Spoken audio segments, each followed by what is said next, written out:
Tai sveiki, gerbiami klausytojai ir žiūrovai. Labas, Vincai. Labas, Lina. Kaip tu laikaisi šiandien? Šiandien ir gerai, ir blogai. Šiaip iš šios visai nieko, bet iš šios buvo tikrai dideli kamščiai ryte. Tai tokia jaučiuosi ilgai pravažinėjusi, prabuvusi kamščiuose. Vienas mano bičiulis, vat kaip tik nesenai buvau susitikęs, jis iš Vilniaus grįžo gyventi Kauną, tai jisai atsiliepė apie Vilnių, sako, Vilnius yra vienas didelis kamštis. Ištisai, nuolat. Tai va, bet šiandien norime pratęsti moterų ir pinigų temą. Iš tiesų, ką norėčiau padaryti, tai norėčiau pradėti nuo šiokios tokios refleksijos. Aš norėčiau pareflektuoti, ką išsinešu iš praeito karto pati ir Vincai, tas norėčiau paprašyti, kad tu irgi pareflektuotum. O tada norėčiau pratęsti dar su keliais mums likusiais klausimais, nes kaip visada buvom pasiruošę daugiau negu praeitą kartą palėtėm. Ir tikiuosi, kad prieisim prie labai konkrečių dalykų, ką galime daryti, kalbant apie moteris ir pinigus. Tai iš praeito karto aš iš tiesų išgirdau tokias 2 žinutes ir dar nemažai apie tai galvojau iš tavęs, ar ne? Ir pagalvojau, kad mūsų turbūt tos vizijos skiriasi, kaip turėtų atrodyti tie santykiai, ar ne? Ir tie finansiniai dalykai santykiuose. Bet išgirdau tokius 2 dalykus, kurie mano galva viens kitam prieštarauja. Tai vienas, kad moteris turėtų lyg ir tekėti, sekti paskui vyrą, jeigu yra kažkokie nesutarimai tam tikrais klausimais, jinai turėtų leisti vyrui eiti, vesti, ar ne? Bet tuo pačiu jinai turėtų rūpintis ir savo finansinę nepriklausomybę, tai yra savo finansais ir būti nepriklausoma. Ir aš, kai šitus 2 sudedu į vietą, man čia gaunasi tokie spąstai, labai aukštai užkelti lūkesčiai moteriai, nes jeigu tam tikrais atvejais, kai susiduria 2 interesai, ar ne, aš leidžiu vyrui eiti į priekį ir savo interesą, ar ne, kaip ir palieku antroje vietoje, tai natūraliai ar negali atsitikti taip, kad aš tą savo finansinę priklausomybę irgi paaukoju, nes galbūt mano interesas yra kurti savo kažką. Tai šitą išsinešu ir galvoju, kad tai yra žalingas požiūris visuomeniai ir moterims, nes toks kaip ir moteris drasko. Ką tu išsineši? Tai aš dar norėčiau, Lina, truputėlį bakstelti ir į tave ir paklausti, vat šalia to konflikto, kurį tu įvardinai, kurį tu išsineši, ką išsineši, tokio teigiamo. Teigiamo, tai aš realiai iš po tos mūsų diskusijos galvoju, kad aš labai aiškiai išsigrynau, kokia yra ta mano vizija ir kad aš tikrai tikiu moters gale kurti, uždirbti pinigus, būti nepriklausoma. Ir toj mano vizijai, tai tie 2 žmonės, ar ne, jie vienas kitą papildo, palaiko, bet, jie gyvena savo gyvenimus, ar ne, taip sakant, vienas daro, ką nori, ar ne, kitas daro, ką nori, jie sueina, jie pasišneka, jie viens kitą palaiko, jie duoda viens tam, ko nori, ar ne, ir toliau taip gyvena, ne. Ir tai yra mano vizija, Okay. Aš gal žinau šeimų, kurios panašiai gyvena ir norėčiau, kad daugiau būtų tokių, ar ne, nes man atrodo, tai duoda tą tikrąją laisvę. Aš dar, Lina, truputėlį klausimą vieną noriu apie tavo viziją paklausti. Tai va tos situacijos, ne, kai tu 2 tokie, lygiaverčiai, sakykime taip, žmonės, vyras ir moteris, kurie daro, kas jiems patinka savo gyvenime ir pasirūpina savimi, kaip jie tavo manymu sprendžia tada tos klausimus, kur požiūriai išsiskiria, nes čia irgi yra tokia labai didelė rizika, kad jeigu aš galiu savim pasirūpinti, tai aš neinu į dėrybas ir tas galioja abiejose pusėse, nes tiesiog, jeigu tau nepatinka, tai tau nepatinka, it's a problem. Aš vis tiek darysiu, kaip man norisi ir taškas, nes aš galiu. Geras klausimas, aš manau, kad kalbėtis, dėrėtis, ieškoti sprendimų visada yra gerai, bet jeigu išsiskiria nuomonės, tai yra būdų gali, yra visada variantas daryti kiekvienam, kaip jisai nori. Ir tada 1, 2, 3 tokios situacijos ir kur tai veda? Ar tai vis dar yra ta, tokia partnerystė vizinė, kurioje abudu iš principo daro, ką nori ir labai lengva tapti nesiskaitančiu su kitu? Bet ar nesiskaitančiu, nes aš leidžiu kitam žmogui daryti tai, ką jis nori. Aš nesakau dabar daryk, kaip aš noriu, ne? Ir tada abudu daro, ką nori ir daro ten, ką nori kažkur. Ir staiga abudu supranta, kad jie viens kito nebenori, ne? Ir tada eina ir daro, ką nori. Gali būti. Aš tai galvoju, kad gauni... Man atrodo, kad santykės labai daug gauni per tą palaikymą. Tai jeigu tą gauni, tai, tai tu nori vis dar. Tai tu gali ten pinigus leisti skirtingai. Vienas nori investuoti nekilnojamą turtą, kitas į akcijas. Cool. Nebūtina sutarti, kad dabar abudu turim nekilnojamą turtą investuoti. Aš investuoju į akcijas, tai nekilnojamą Jo, turtą. bet vienas nori atostogauti Brazilijoje, kitas Japonijoje. Kadangi abu daro, ką nori, tai vienas šauna į Braziliją, kitas į Japoniją. Jo, bet pradėkime nuo to, kad jeigu nesusitarė, ne? Nes, pavyzdžiui, vienas į Japoniją, kitas į Braziliją, tai mano šį patarimas būtų, tai gerai, dabar, jeigu tu nori į Braziliją, gerai, dabar varom Braziliją, bet po to varysim į Japoniją, ne? Ta prasme, tiesiog, dabar darom tai, ką tu nori, bet aš labiau noriu tą, tai tada kitą kartą darysi tai, ką aš noriu, ne? O tu darysi, ką aš labiau noriu, ne? Ir tik tai tokiu atveju, jeigu aš jau į Braziliją niekaip nevažiuosiu, nes labai nenoriu. Tada jau, o tu į Japoniją jokių būdų nevažiuosi, ne? Tik tokiu atveju mes atostogavome atskirai. Bet ar kitką, aš žinau šeimų, kur atostogauja atskirai. Jie pailsi viens nuo kito tada. Jo, taip, pailsi, grįžta, vėl meilė iš naujo užsidega. Ta partnerystė tiek nuvargina, kad reikia pailsėti viens nuo kito.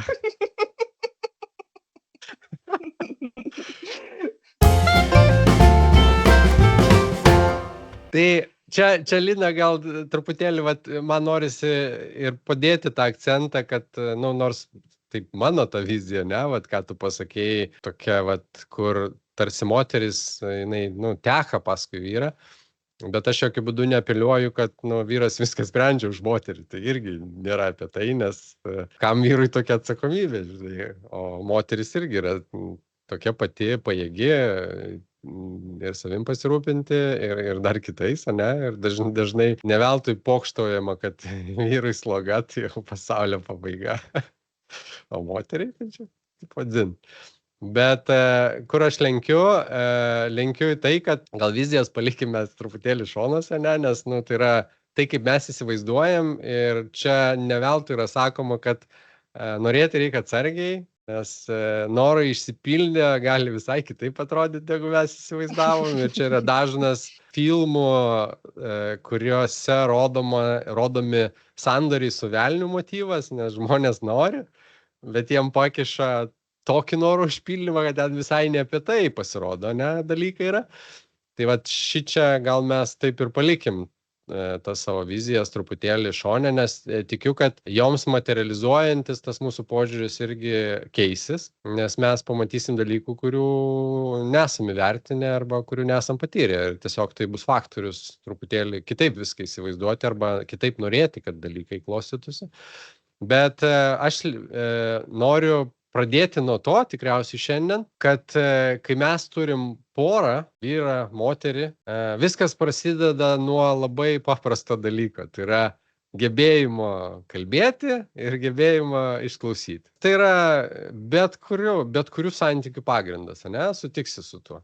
Nes jeigu mes nesugebam kalbėtis apie supratimą, kas vienas kito viduje darosi, neverta net kalbėti. Ir iškomunikuoti tinkamai, aiškiai, kas yra mano galvoje, yra tikrai pakankamai sudėtingas uždavinys, ypač kai kalbam apie, pavyzdžiui, dalykus, kurie, vyrui nėra jau tokie savaime suprantami. Pavyzdžiui, kai mes kalbam apie jausmus. Man išaiškinti, kaip aš jaučiuosi, naudojant 3 žodžius, gerai, blogai, vidutiniškai, yra sudėtinga, nes tiesiog mes, vyriškoji pusė, aš šiuo atveju, ne, tai pakankamai pragmatiškai viską žiūrim ir tikrai reikia mokytis, kad suprasti, kas mano viduje darosi ir kaip tą iškomunikuoti tinkamai, tai kaip aš čia jaučiuosi.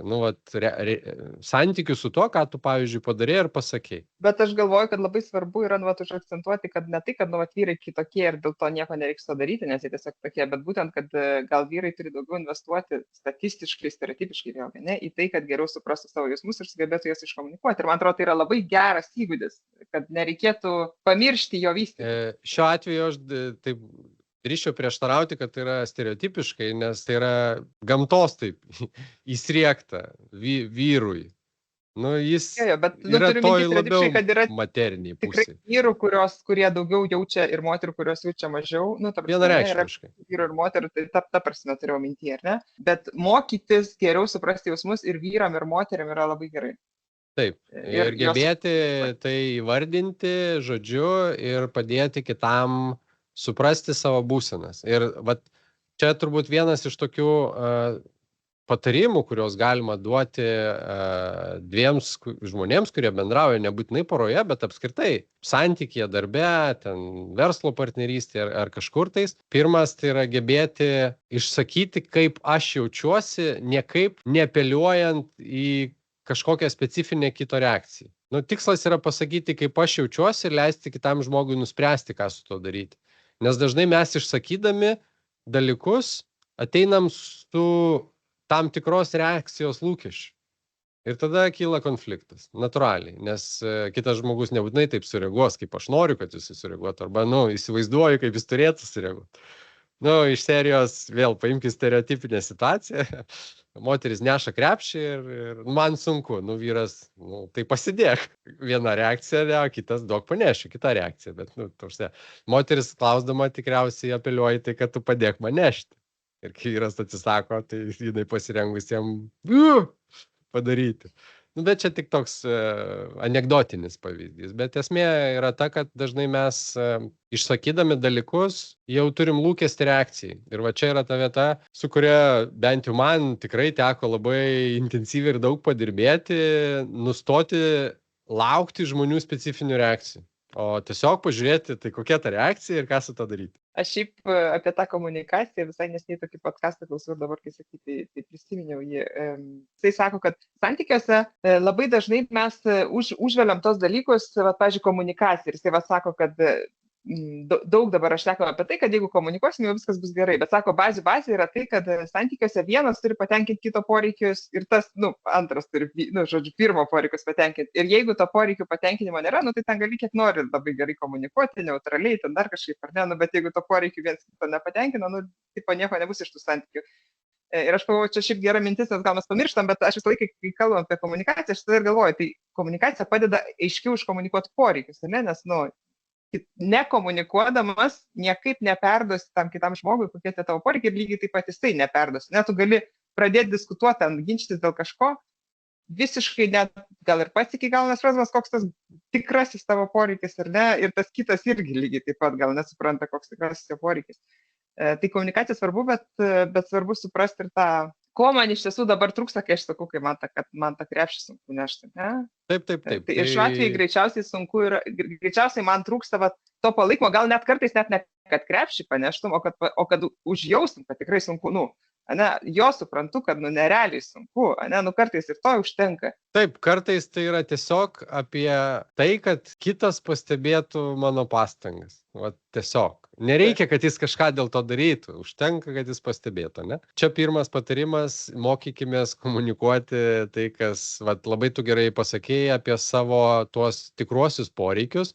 Ir čia yra didelis darbas reikalingas, kad pačiam žmogui suprasti, tai kokie tie mano tikrieji poreikiai. Nes labai dažnai mes tikrai esam svetimų poreikių aukos. Kiek man tenka domėtis, o šitą temą labai daug domiuosi apie tą tokią giluminę žmogaus visą, apie tai, kaip viskas ten veikia gilesniuose sluoksniuose. Tai mes esam labai imlus postumiam iš išorės. Tikrai nėra sunku žmogui užnešti dalykus, nes vis dėlto visos mūsų patirtis, visa mūsų asmenybė yra tų užneštų dalykų kratinys. Ir tame visame virale surasti tą savo tikrąjį norą, kad čia yra tai, ko aš noriu, o ne tai, ko sutuoktinis nori, pavyzdžiui, arba tėvai nori, arba vaikai nori, arba ten bendradarbiai nori, arba ten močiutė nori, ar kas tik nori.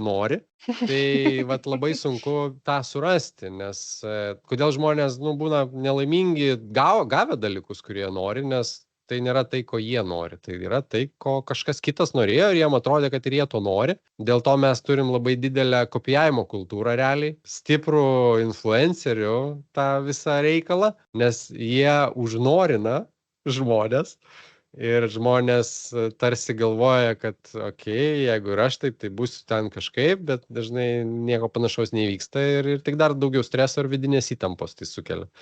Nes kaip čia gaunasi, kad aš turiu, bet blogai jaučiuosi, ne? Ir vėl konfliktas vidinis.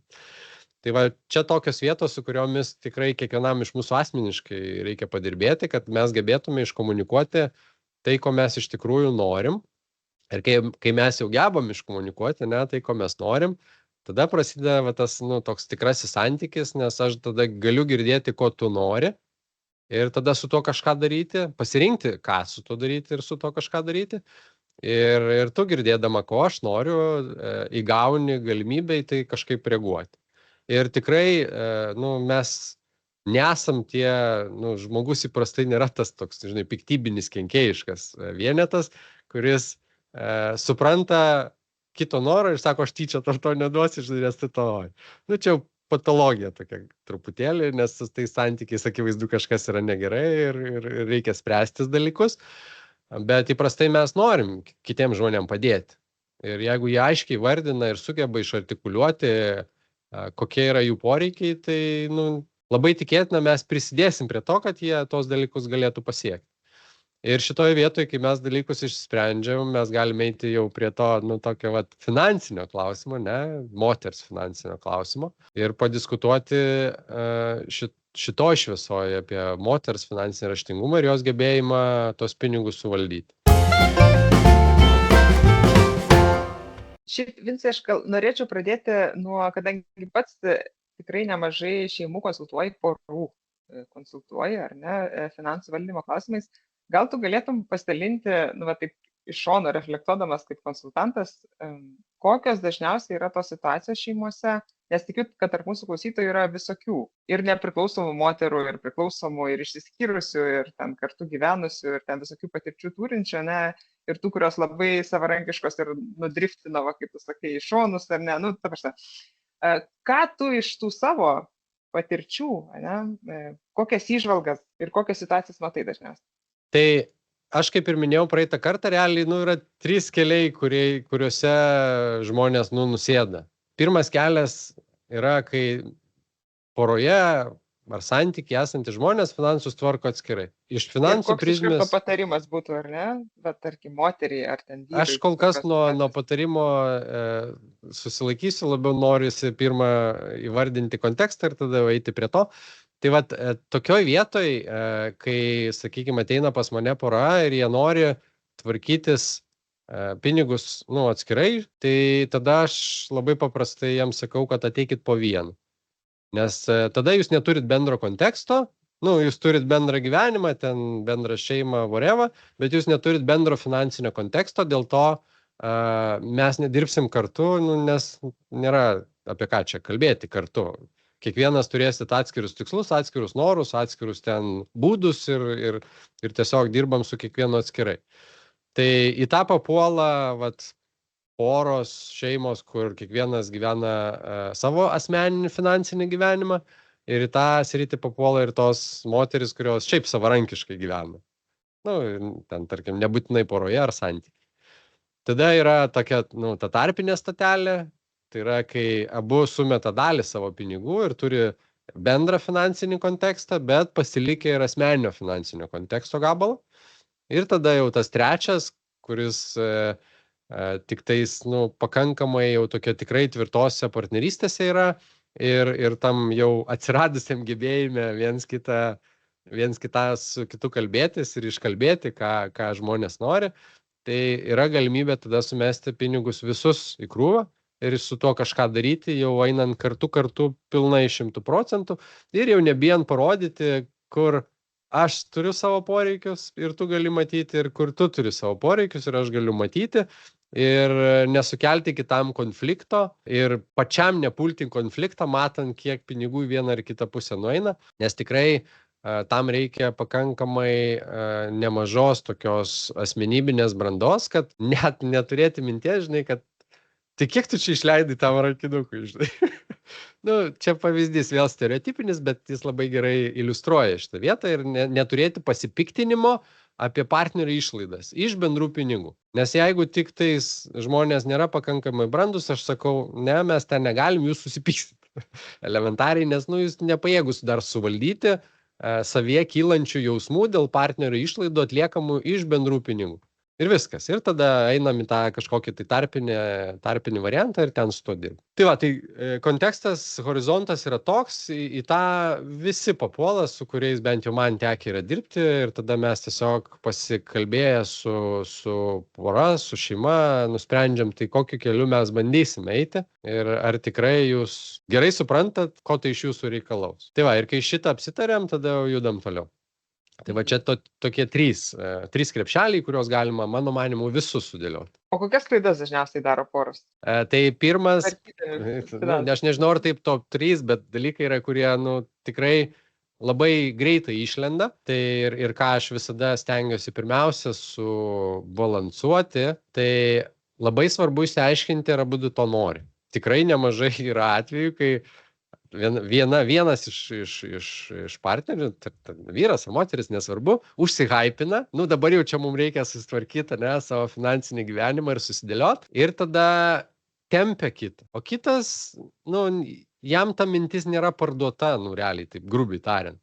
Partneris nepardavęs to hypo savo partneriui ir tempia paskui. Ir čia yra vėlgi, su ko susiduriu, tai tokie du variantai. Tai vienas variantas, kai kitas sako, gal ir reikėtų, bet aš čia energijos neskirsiu, bet aš ir neprieštarauju tam. Tai yra viena išeitis, nes partneris tada išlieka toks, sakykime, taip pradžioj bent jau tokioj neutralioje būsenai ir su laiku jis vis tiek kažkokią tai poziciją pasirinks greičiausiai. Arba pradės artėti ir tada įgaus pagreitį, arba kaip tik pradės jam nepatikti tai, kas vyksta ir jis tada nueis į tą atskirtį.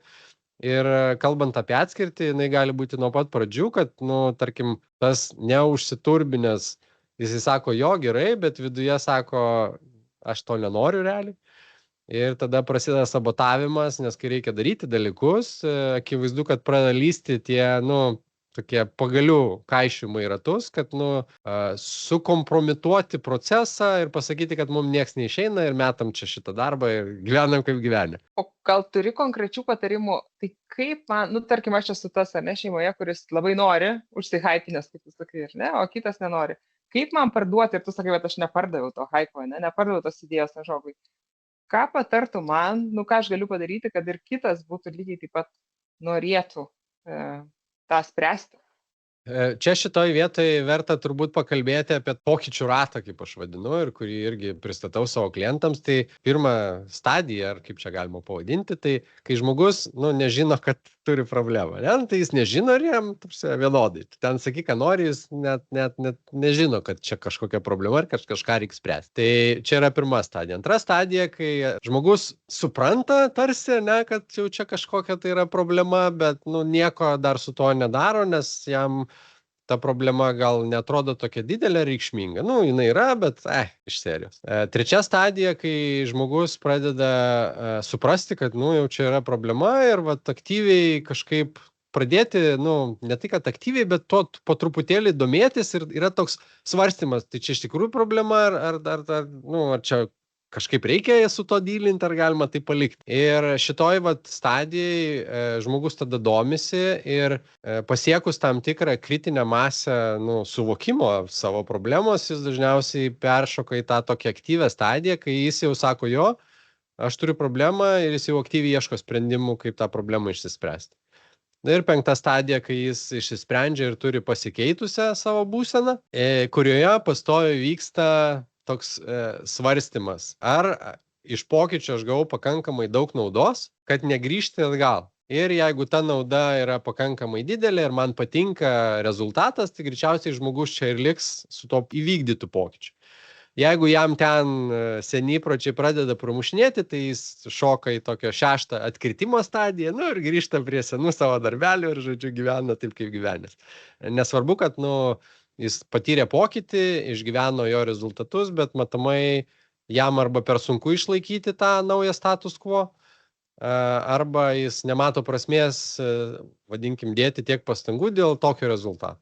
Ir tada grįžta prie to, kaip buvo anksčiau. Čia patarimas, kaip parduoti, tai realiai suvokti, kad pardavimas greičiausiai nebus labai paprastas ir pirmiausia reikia atkreipti partnerių dėmesį, kad gal čia yra problema, žinai, gal, pradėkime nuo to, kad gal. Tada, kai jau atsiranda tam jau horizonte, kad, čia galbūt yra klausimas, kurį potencialiai galima būtų spręsti, tai tada truputėlį vis pradėti duoti tokių hintų, truputėlį pasidomėti ten, situacijom internete pasiieškoti, kaip skiriasi žmonių gyvenimas, kai jie turi sutvarkytus finansus ir neturi, arba kiek grėsmių neša santykyje nesutarimai dėl pinigų. Ir čia statistika yra tikrai pakankamai žiauri, nes didžioji skyrybų priežastis anot tyrimų yra nesutarimai finansiniais klausimais. Ir mielasis, jeigu tu mane myli ir nenori, kad mes išsiskirtume, mums vertėtų apie tai pakalbėti. Ir taip kažkaip švelniai parduoti tą mintį ir po truputėlį duoti tos informacijos, kad tas pasirinkimas mokėti elgtis su pinigais, jisai turi tikrai apčiuopiamų naudų, apie kurias antra pusė net negalvoja, nes nežino elementariai. Ir tokiu būdu, pradžiai supažindinti su tuo, kad poreikis yra. Aš jau jaučiu tą poreikį, jau degu, kaip man ten reikia ir suprantu, kas iš to turi gautis.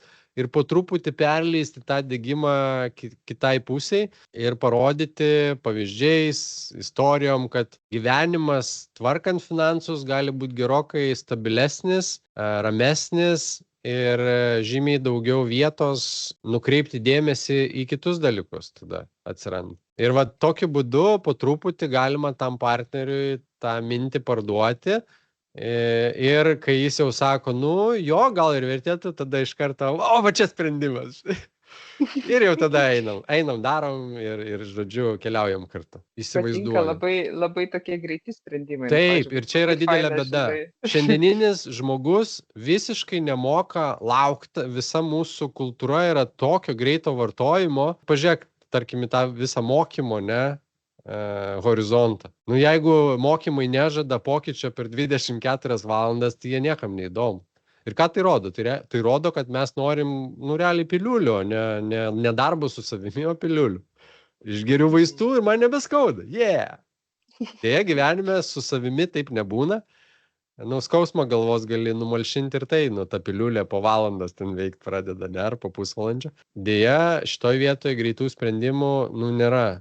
Tai yra, kaip ir su bet kokiu dalyku, to reikia mokytis ir man kartais iš tikrųjų būna, taip juokinga, kai žmonėm atrodo, kad, čia, atsiprašau, pyst ir išmokau apie tos pinigus, bet kažkodėl niekas nekelia klausimų, kad po 12 klasių kažkas skaičiuot nemoka. Mintinai, iki 1000, pavyzdžiui. Pirma klaida, kurią įvardinai, kurią dažniausiai daro poros, yra, jeigu gerai suprantu, yra tai, kad nori tik vienas, kas nenori, ir mes čia gana giliai nuėjome tai ką daryti, kad kitas užsimanytų.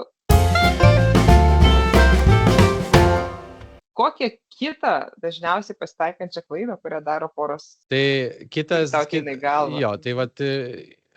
ką aš labai iš karto pradedu spręsti, kai jau pradedu dirbti su poromis, tai jų pažiūros. Nes čia dažnai yra ta vieta, kur poros nėra išsikalbėjusios niekaip. Kalbu apie tai, kas svarbu tau ir kas svarbu man. Asmeniškai ir kaip porai, kaip šeimai. Ir aš duodu žmonėm tokią užduotį atlikti. Tai susodinu juos atskirai ir sakau, surašyk, kas tau svarbu ir kas tau svarbu. Ir būna juokinga, kai jie surašo visiškai kardinalius dalykus, o jie pasirodo, kažkaip bando čia dėliotis reikalus ir pastoviai pykstasi, nes, akivaizdu, dėl ko jie pykstasi. Nes vienam vienas svarbu, kitam kitas. Vienas tempia paklodę į vieną pusę, kitas tempia į kitą paklodės pusę. Tai tada mes tuos jų prioritetų sąrašus bandom kažkaip suniveliuoti, kad abu susidėrėtų, gal vadinkim taip, bet vėl dėrybos šiuo atveju, kai aš sakau, eikit pasiderėti, tai nesiekit išsimušti sau geresnių pozicijų, nes čia irgi, jeigu kitas jausis prakišęs dėrybose, tai iš karto užneša akmenis po vandeniu ir bus tiesiog sunkiau plaukti. Tai labiau apie tai, kad padiskutuoti tai, ko mes norim ir kas mums kaip dviems šiuo atveju asmenims yra svarbu. Ir tokiu būdu pasidaryti tą tokį bendrą vertybinį, prioritetinį sąrašą, kaip mes įsivaizduojam, kas mums yra svarbu. Ir nuo čia atsispirti, nes dažnai įsivaizdavimas, kas kitam svarbu, yra ta klaida, kurią žmonės daro. Nes, jeigu man svarbu, tai vadinasi ir tau svarbu. Ne, tie svarbumai gali kardinaliai skirtis ir čia svarbu suprasti, kad skirtumai bus.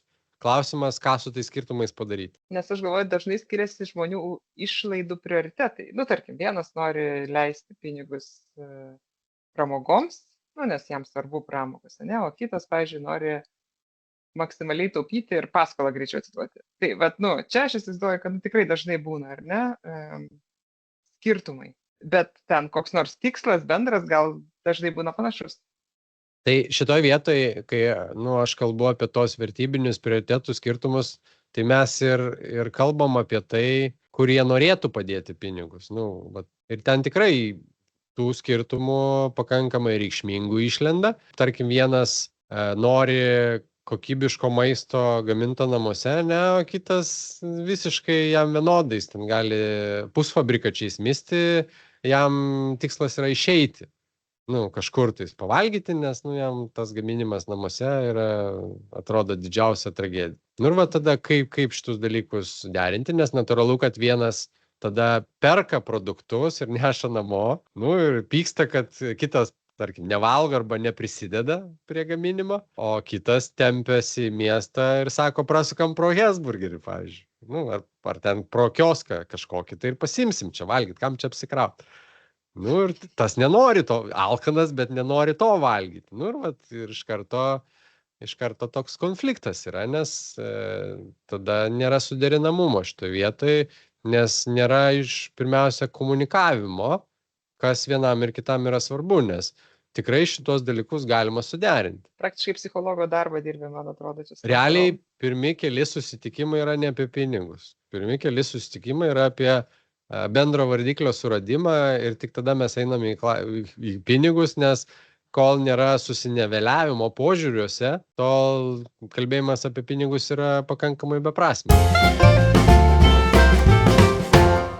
Pabaigai gal galėtum patarti, kokias ar 3 knygas paklausyti, ar kokius podcastus, ar mokymus kokius nors, labai konkrečius tokius, kur galėčiau rasti daugiau informacijos, jeigu šitą temą man domina ir norėčiau patobulėti. Nežinau, sakyčiau, ateikit pas mane ir aš jums pasakysiu, ką reikia žinoti. Tai visi eikit pas Vincą, Vincas padės susiniveliuoti požiūrius ir po to išspręsti. Jo, bet šitoje vietoje, aišku, tikrai yra pakankamai daug resursų, kalbančių apie finansus asmeninius. Knygų, podcastų, tikrai mes turim daug šitų dalykų. Kad būtų apie porų finansus, aš pats tiesa, kai mokiausi, tai aš apie porų finansų sritį mokiausi universitete. Tiesa, ne lietuviškam, tai buvo nuotolinė programa. Dabar, jeigu tiksliai atsimenu, Kalifornijos universitete, ten buvo toks modulis ir aš jį išklausiau nuotoliu, bet tai buvo vienas iš tų retų atrastų dalykų toje temoje. Esu knygą skaitęs ne per seniausiai. Nes šiaip yra Mindaugas Grajauskas parašęs tokią knygą Lietuvis, ko neišgirsti iš bankininko, tai ten apie Štalies yra apie asmeninius finansus, bet paliečia ir porų finansus. Tai viena iš lietuviškų, tai spėčiau turbūt vienintelė, kuri apie porų finansus kalba. Tai yra būtent knyga, kuri kalba, kaip abiems tvarkytis. Ir su gana daug tikrai gerų praktinių patarimų. Ją parašė irgi pakankamai gero kalibro finansų konsultantas. Bet šiuo atveju Amerikoje ten yra labai daug ir tų mokestinių visokių dalykų ir ten tų formų visokių, tai aišku, ten jisai konsultuoja ir tais atvejais. Knyga vadinasi Smart Couples Finish Rich ir ją parašė Davidas Bachas. Tai tikrai gera knyga, viena iš tų retesnių apie būtent porų finansus. Aišku, anglų kalba, lietuviškai greičiausiai vertimo nerasit. Aš kadangi skaitau tik angliškai, tai lietuviškų knygų parekomenduoti negali. Lietuviškų knygų parekomenduoti negaliu, nes vis tiek lietuviškos knygos labai dažnai yra vertimai. Ir mano dėja praktika asmeninė rodo patirtis, kad vertėjas, jeigu nėra tos srities žinovas, labai įneša daug subjektyvumo iš savo sampratos gyvenimo. Ir yra tekę skaityti kelias knygas, kur yra angliškai, vadinkim, originalo kalba ir tada vertinys. Ir aš suprantu, kad man tas potėpis vertėjo yra nepriimtinas ir nuo to laiko aš nebeskaitau lietuviškai verstų knygų, nebent autorius yra lietuvis ir tada tai yra gimtąja kalba parašyta knyga. Pabaigti norėčiau jau tradicija tapusi dalykų, tai yra tiesiog tokiu trumpu apibendrinimu, ką išnešam iš šitos diskusijos. Tai aš pati, tai man iš tiesų labai patiko tos tavo dažniausiai vardintos dažniausios klaidos, kurias daro poros, tai yra, kad nori vienas, kas nenori, ką daryti su tuo, o kitas, kad tiesiog gerai norim abudu, bet norim skirtingų dalykų ir ką daryti su tuo. Tai manau, kad tikrai pritaikoma gyvenime, bet užtrunka laiko, nes gali būti, kad tų pokalbių reikės daugiau nei vieną. Vincai, kokios tavo įžvalgos iš šio pokalbio? Tai mano įžvalgos, taip reziumuojant visą tai, ką mes pasakėm, tai irgi yra kelios. Tai pirmiausia, vėlgi grįžtam prie to, ne tik finansuose, bet apskritai gyvenime vieno iš svarbiausių įgūdžių turbūt gebėti kalbėtis ir klausytis. Ir tą reikia lavinti nuolat, nes tai nėra tas įgūdis, kurį mums kažkas iššugdo, ne? Nebent mes turėjom labai supratingus ir išprususius tėvus ir jie skyrė dėmesio ir mokė mus komunikuoti ir gebėti iškomunikuoti tai, kas yra mumise ir neutraliai išklausyti kitą, girdėti kitą, net jeigu jis kalba tai, kas prieštarauja mumise esantiems dalykams, nes labai dažnai jeigu tu sakai kažką, su ko aš nesutinku, man jau kyla noras iškart permušinėti ir tada aš jau nebeklausau, o galvoju, kaip kontraargumentuoti. Tai kad šitie mechanizmai neįsijungtų, tikrai reikia pakankamai daug padirbėti, bet tai yra vieta, kuri visada atsiperka ir aš tikrai žmonėm labai rekomenduoju investuoti į gebėjimą per praktiką. Pats geriausias dalykas yra praktika, tai yra kuo dažniau komunikuoti, o partneris yra ta vieta, kur yra arčiausiai ir tikrai verta intensyvinti tos pokalbius apie tai, kaip aš jaučiuosi. Ir kartu klausyti kito ir žiūrėti, kas vyksta manyje ir žiūrėti, kokios reakcijos kyla ir kaip su jo man tvarkytis. Antras dalykas, ką aš įsinešu, tai priminimas, kaip tvarkytis, kai partneris potencialiai nenori daryti tai, ko aš noriu, tai kartais jis tiesiog neturi to horizontą, ne? Ir tos kelios stadijos, kaip pokyčių stadijos yra geras būdas, kaip man švelniai atitraukti partnerio fokusą į tam tikrus dalykus.